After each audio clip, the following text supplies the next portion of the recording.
Well, hey there, guys, welcome back to a brand new video right here on the Zeke Said So YouTube channel. Um, so we are going to talk about so this video we are, as you saw in the title, we're gonna break down the first trailer, the first official trailer for Fantastic Four First Steps. Now, I did this for Superman, and you guys really seemed to like it, so I'm gonna do it again here for Fantastic Four. So let's go ahead and break this trailer down. Oh, and I will have one uh, for uh Jurassic World, but that will be tomorrow's video. That will go up tomorrow. So let's go ahead and break down this trailer for Fantastic Four First Steps. Um, so first shot here, get a good look at the Baxter building.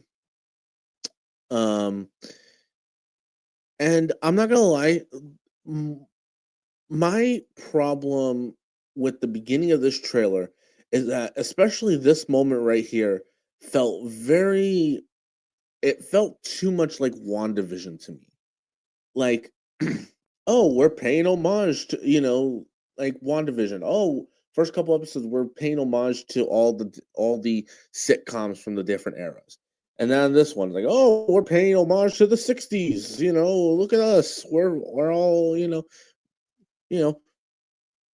we make sure to have family dinner every Sunday at 7 p.m. Like, it just felt very I don't know, it just felt very WandaVision to me. Slightly, tongue in cheek, I guess you would say. Um, but I will say this, that's a cool version of the Marvel Studios logo. I like that one. I like that. And the aspect ratio expands as well. The Baxter building from the outside. And then Herbie. We got our first look at Herbie, who's making food, and then the Thing. Now, I've heard a lot of people dissing on the CGI. I don't know what people are talking about. Like, I think the CGI looks pretty good, especially for the fact that they're giving the Thing his design that he has in the comics with the eyebrows. Just like it does for me feel a lot like the Thing from the Fantastic Four comic books. Um, and then Evan Moss Backrash is going to play the Thing in this film. I do want to listen to this real quick. Oh, you guys can't. Okay, well, we have Herbie, and they're making food, and of course, um, Ben decides he's gonna taste it, and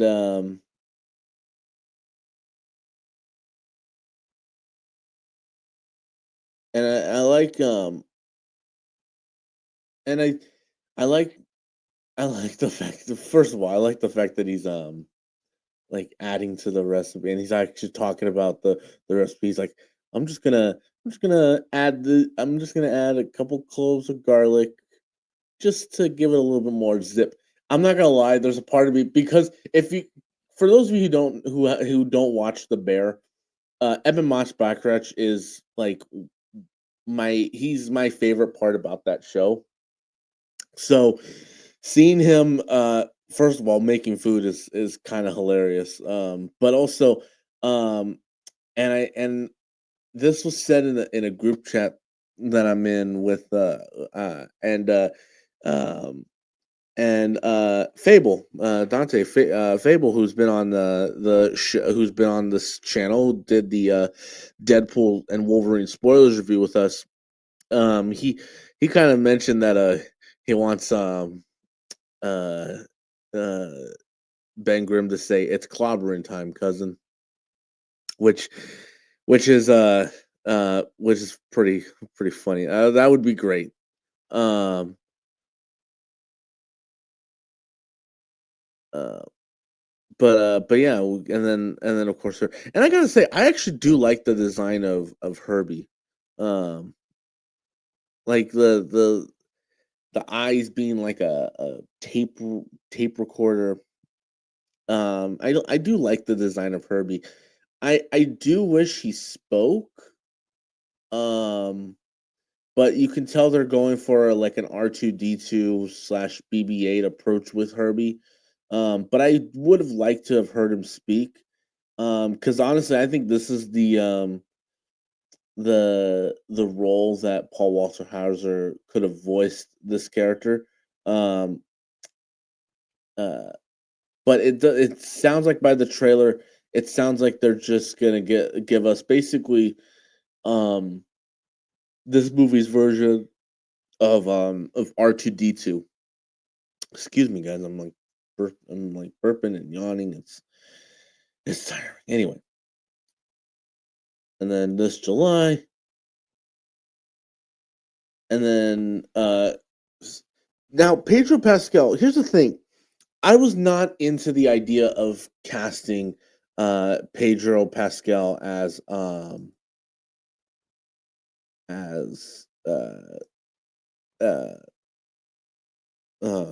as Reed Richards. Wasn't a huge fan of it. Um but having seen the trailer, I think he is looks like he could be a good Reed Richards. I personally wanted John Krasinski, and I but and again because and not that Pedro Pascal isn't a good actor, it's just that Pedro Pascal is everywhere right now between The Mandalorian, The Last of Us, and now this. It's like I don't know if maybe and then also like Gladiator 2. I don't know if maybe I'm getting Pedro Pascal fatigued right now. It's just that he's everywhere. And it's kinda like, wow, okay, he's taking over all the franchises. He's now Chris Pratt. So, but yeah, um, we get that there. Um, uh, uh, Pedro Pascal, Reed Richards doing some math equations. Um, and then we get, a shot of what looks like the Fantastic Four before they went up into, space, before they got their powers. Um, uh And I like this shot of this upcoming shot right here of Ben um looking at himself and then uh and I do like I like the approach they're taking with what I do here. Okay. I like the approach they're taking with the Fantastic Four, putting it, giving it this kind of '60s vibe, and it sounds like the Fantastic Four are going to take place in a different universe. Which I'm not gonna lie, I didn't want them to do that, but given with what they're doing with Doctor Doom and what they're going to be doing, like I think this can kind of work if it's executed the right way. Um, I would eventually like to see the Fantastic Four move over into the 616 universe, but we'll see how that turns out. And I will say this, like basically from the start of the trailer all the way up until um all the way up till we got to here, right? The first 37 seconds of this trailer, I was like, this feels a little too WandaVision-ish to me. This doesn't feel like a big. Like, it doesn't feel like Marvel Studios' version of the Fantastic Four. It just feels too much like Marvel's trying to capture the success of WandaVision. Everything after this definitely feels more like the Fantastic Four movie that I kind of always wanted to see. Um, you know, and more so like with the emotional elements because we see Reed and Sue having these kind of like um intimate close conversations. We get a lot of characters surprisingly in this first teaser. um uh we like even stuff like that, like Ben looking at an older footage of himself, you know like all of that stuff even, it's all character based, and I feel like that's something that a lot of these superhero movies are kind of missing is a lot of the character moments, you know? Um, and I feel like we're getting a lot of that just in this first teaser for Fantastic Four. And then we get our first look at Joseph Quinn as Johnny Storm, aka the Human Torch. He turns fire. Um, and I like it. I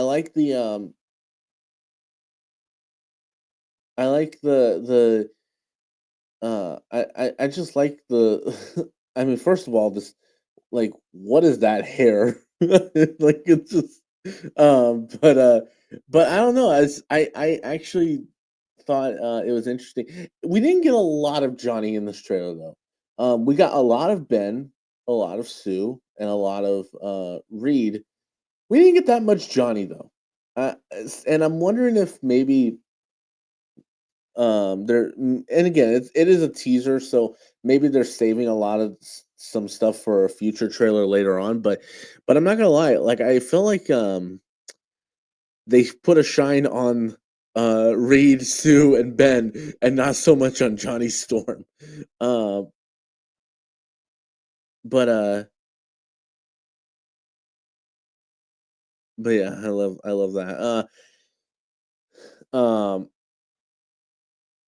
and again, like so many moments with the Fantastic Four. And I'm not gonna lie, when I saw this right here, I was so scared that that was Galactus. I was so nervous. I just when the second I saw that, I was like, "No, please tell me they're not gonna make Galactus a cloud again. Please tell me Marvel isn't gonna take a step backwards. Please tell me Marvel is not gonna take a step backwards." Um, Spoiler alert, that's not Galactus, but um we get the fantastic car here. Some more shots. This shot actually looks pretty cool. Like the Human Torch flying and the camera's kind of following him. Like this is pretty cool. That's pretty epic. Um, uh, Another shot of the thing right here. John Malkovich. There we get a good look at John Malkovich. I don't know who he's playing, but I will be very intrigued to find out who he's gonna be. And then of course our first shot at Galactus. Um, which I'm gonna say this, and maybe this is unpopular opinion. Maybe this is unpopular opinion. I think it is a mistake to have Galactus be first um the villain of the Fantastic Four. Um, Not to say they can't use him later on, like, for all I know, maybe they will use him later on in an Avengers, but Galactus for me has always felt like an Avengers level threat. Like that's the next step. Like you go from Thanos to King the Conqueror to Mephisto, and then you go on to uh you got Thanos, Kang, Doctor Doom, Mephisto, and then Galactus. Like that was always kind of the progression that I always thought Marvel should have taken. Now, obviously, the King stuff is obviously not working out because obviously Jonathan Majors got himself in trouble. But um, but yeah, I do think personally it's a mistake to go with Galactus for the villain. Now that again, that's not to say they can't use him later on. I mean, for all we know, maybe they do end up using Galactus later on in the MCU or in this maybe that is the case. But for me, I've just always felt like maybe we should have saved Galactus and maybe gone with another villain for Fantastic Four First Steps. Also, I also just feel like this feels too um big for a Fantastic Four movie. I feel like, especially for the first Fantastic Four movie in the MCU, they should have done a much more smaller story. Uh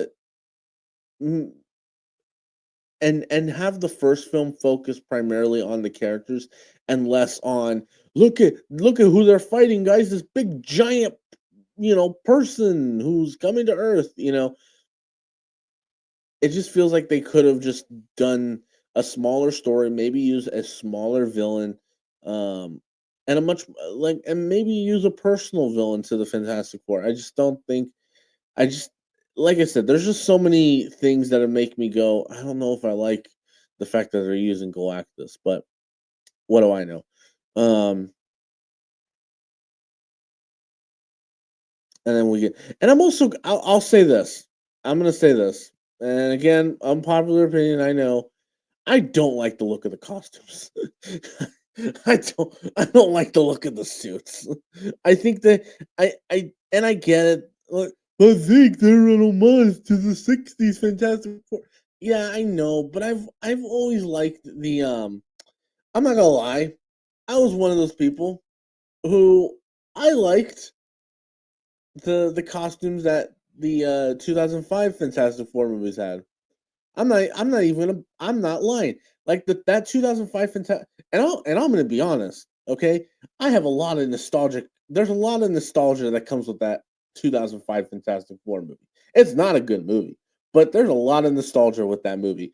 And part of which is that I actually do like the costumes in those movies. I like the look of the Fantastic Four outfits. This just feels like too like Saturday morning cartoonish to me. Like just the look of the costumes just feel and for all that's not to say that in the movie it won't look good. I just like just looking at it here, I'm just like, okay, you know, but I guess we'll all just have to wait and see how that turns out. And then of course the Fantastic Four first steps. Um But yeah, that's the trailer, July 25th, and presented in Fantastivision. Okay. Um, but yeah, that is the trailer for Fantastic Four. I can stop sharing this now. Um, so yeah, overall, I thought the trailer was good, and I think the movie looks good, and I think the movie is going to be good. Um, There's just a couple things in the trailer that I'm like, "Okay, let's take a step back here." But for the most part, I think the movie looks really good. I cannot wait for this movie.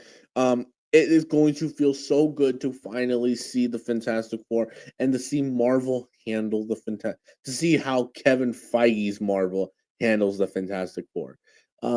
Because we have been so burned with bad Fantastic Four movies